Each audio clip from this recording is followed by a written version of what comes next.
आज हम बात करने वाले हैं मीशो आईपीओ की। मीशो का आईपीओ अपने पहले ही दिन करीब 2.5 गुना सब्सक्राइब हो चुका है। लेकिन ये रिपोर्ट सिर्फ मीशो आईपीओ के बारे में नहीं, बल्कि इसके जरिए आईपीओ मार्केट के बदलते नियमों को लेकर भी है।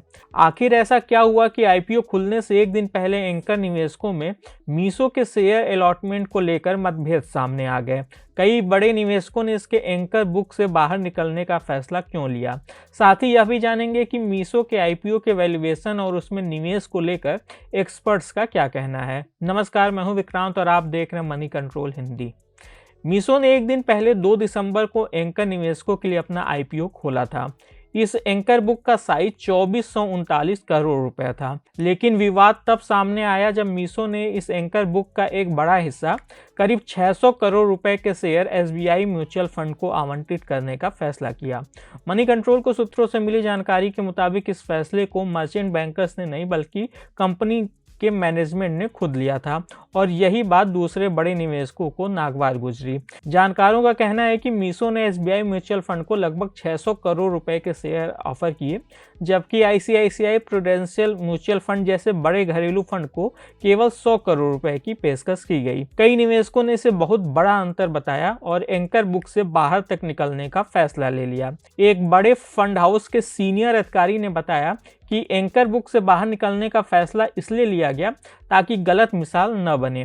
जो एंकर निवेशक मीशो के आईपीओ के फैसले के खिलाफ बाहर गए, उनमें कैपिटल ग्रुप, नॉसेज bank investment management, ICICI prudential mutual fund और निप्पॉन इंडिया म्यूचुअल फंड जैसे बड़े नाम शामिल हैं। दरअसल यह मामला आईपीओ मार्केट में एक बड़े परिवर्तन की ओर भी इशारा करता है। पिछले कुछ समय में देखा गया है कि कई कंपनियां ऑफर खुलने से काफ़ी पहले ही बड़े निवेशकों से डायरेक्ट बातचीत कर रही हैं, प्राइस और क्वांटिटी पर भी बारीकी से नेगोशिएट कर रही हैं और कई बार मर्चेंट बैंकर की सलाह को भी नज़रअंदाज कर रही हैं। मीशो भी उसी बदलाव का हिस्सा दिखा। एंकर बुक में शेयरों के अलॉटमेंट को लेकर कोई फेयर फ्रेमवर्क नहीं होने के चलते कंपनियों को निवेशकों को चुनने की आज़ादी मिल जाती है और इसी वजह से इस तरह के विवाद ज़्यादा उभर रहे हैं।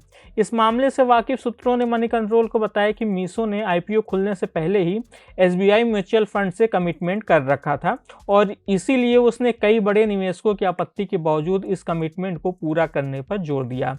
उन्होंने बताया कि एसबीआई म्यूचुअल फंड ने एंकर बुक खुलने से काफ़ी पहले ही कीमत और आवंटन दोनों पर अपनी रुचि स्पष्ट कर दी थी, जिससे मीशो को एंकर बुक बनाने में शुरुआती स्पष्टता मिल गई।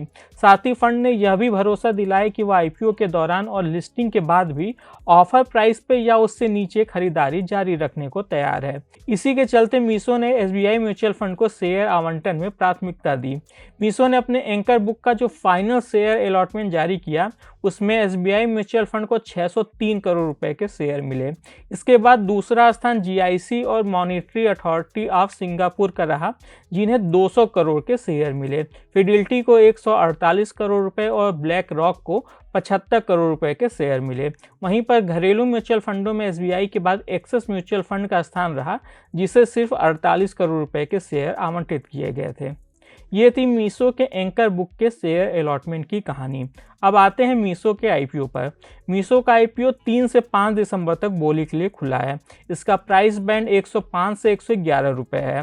कंपनी के आईपीओ में 4,250 करोड़ रुपए का फ्रेश इशू और 1,171 करोड़ रुपए का ऑफर फॉर सेल शामिल है। कंपनी के शेयर 10 दिसंबर 2025 को बीएसई और एनएसई पर लिस्ट होंगे। ग्रे मार्केट में भी इसके शेयरों की अच्छी मांग दिख रही है। एक्सपर्ट्स की बात करें तो ब्रोकरेज फर्म एंजल वन और एसबीआई सिक्योरिटीज दोनों ने इस शेयर को लॉन्ग टर्म के लिए सब्सक्राइब करने की सलाह दी है।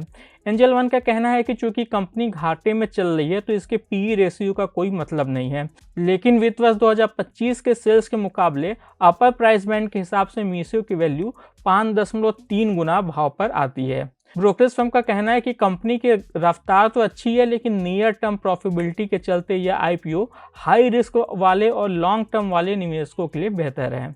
वहीं एसबीआई सिक्योरिटीज़ का कहना है कि मीशो जीरो कमीशन मॉडल पर काम करती है और मुख्य रूप से इसे लॉजिस्टिक और एड से कमाई होती है।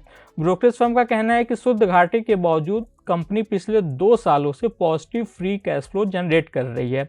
ऐसे में इसके आईपीओ को सब्सक्राइब किया जा सकता है। हालांकि कंपनी के लिए टिकाऊ मुनाफे की राह काफ़ी अहम रहेगी। आज के इस खास वीडियो में बस इतना ही। आपको यह जानकारी कैसी लगी हमें कमेंट कर जरूर बताइएगा। बिजनेस और स्टॉक मार्केट से जुड़ी ऐसी खबरों के लिए आप हमारी मनी कंट्रोल हिंदी की वेबसाइट को विजिट कर सकते हैं। इसके अलावा आप हमें यूट्यूब, फेसबुक, इंस्टाग्राम और एक्स यानी कि ट्विटर पर भी फॉलो कर सकते हैं। Thank you.